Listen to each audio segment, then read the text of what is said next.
আমাদের প্রিয় মাতৃভূমি আজকে পর্যন্ত হওয়ার পথে চলেছে।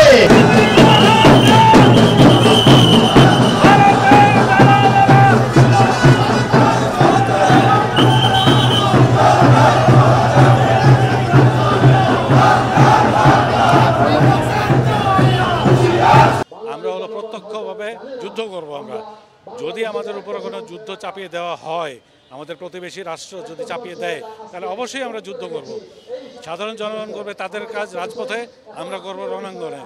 এবং এবার যুদ্ধ যেটা হবে সেটা ভারতীয় মাটিতে হবে। এবার ৭১-এর মতো বাংলার মাটিতে যুদ্ধ হবে না, ভারতের মাটিতে আমরা গিয়ে যুদ্ধ করব। ওদের শিলিগুড়ি করিডোর বলেন আর অন্যান্য যে করিডোর আছে সব করিডোর আমরা কাট অফ করে দেব। আমরা 7 সিস্টার্সকে আলাদা করে দেব। 7 sisters will no longer remain.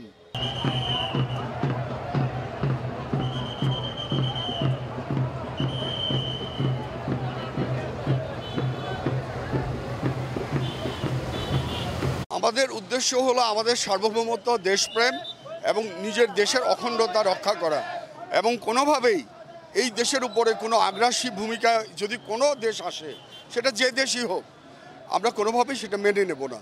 যেহেতু আমরা প্রশিক্ষিত, আমরা প্রশিক্ষণ নিয়েছি, আমরা সশস্ত্র বাহিনীতে ছিলাম এবং আমরা আজকে মৃত্যুর আগ পর্যন্ত দেশের জন্য জীবন বিলিয়ে দিতে যে কোনো সময় প্রস্তুত।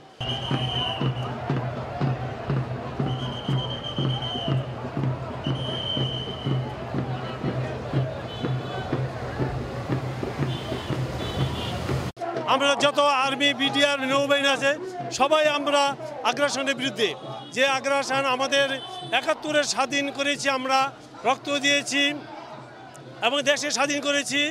আবার আমরা পুনরায় ভারতের সাথে লড়াই করতে চাই।